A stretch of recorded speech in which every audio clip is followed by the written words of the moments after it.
was quick. You and Nick led the team in tackles again. What did you see out of him, and what did you see out of Western Michigan as an opponent? Definitely. I mean, when you're competing with guys that you know and your best friends are out there, it's just easy to go out there and compete. And I mean, I look up and I see him at the bottom of the guy's legs, and I'm on top of the guy. So, I mean, anytime you can have that picture, I feel like it's a good day. And big shout out to Western Michigan. They came out here and competed. Had some good concepts that they ran against us. I feel like we answered quite well. And I mean, there were some guys from Indianapolis on that Western Michigan team, so good to talk to them after the game. What changed in the second half for you guys defensively?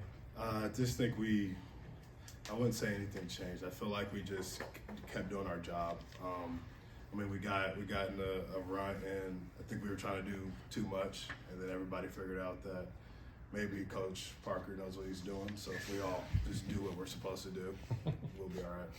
What stands out about Ontario since he's been around? I mean, probably one of the most athletic. Can I say athleticest? How do you say that? Really athletic guy. I mean, obviously, Coach Woods trusts him to put him in that situation. I mean, anytime you're around the kicker, you got to have a lot of trust because that could be a game changer if you hit him. But he missed the first one, and he came off to the sideline. He was upset, and it was just good to see him bounce back and get the next one.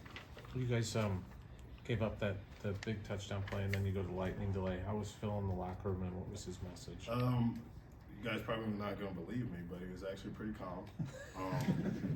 And we knew what was going on. We understood that it was us. We were being ourselves at that point. And I feel like when problems are extremely solvable, anxiety never got high. Guys never pointed fingers. So we're in a good spot mentally, even though things weren't going our way.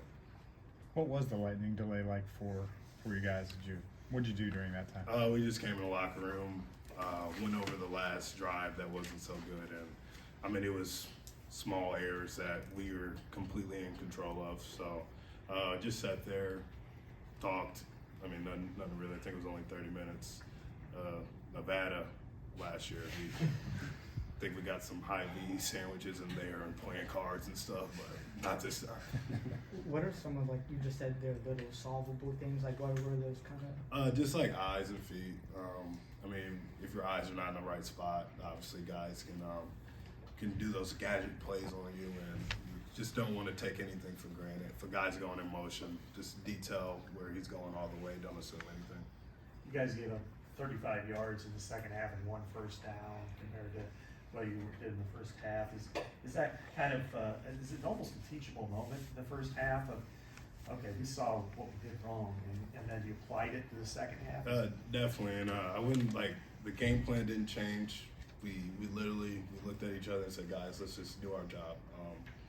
I mean, we didn't make any new calls. We didn't get any new personnel. It was player driven that something needs to happen, and we just focused on making sure our effort and literally doing your job was a focus for us. What does that say about your team that you kind of hold each other accountable instead of relying on the coaches to do so? There's got to be some level of accountability, some level of trust. I mean, I'm out there with 11 or 10 other guys, and I know that they know what they're doing. I know that they're going to get their job done, and I mean the answers are out there. And there's no cavalry coming, so we knew that it was going to be up to us to turn things around.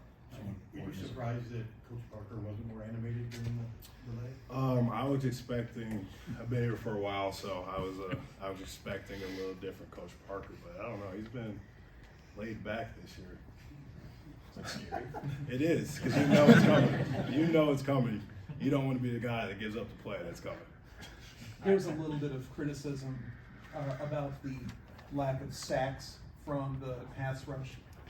Definitely a little bit more of that this week. Is that something you think that's the performance improving or just the stats catching up to the performance? I think it's the quarterback not throwing the ball after 2 seconds. I mean, it's Joe Evans and Deontay Craig, Ethan Hurkett, I mean, Max, like, they're the same guys. This week, or this game, the quarterback actually dropped back in the pocket and didn't throw a 5-yard out, so I don't know if it's criticism.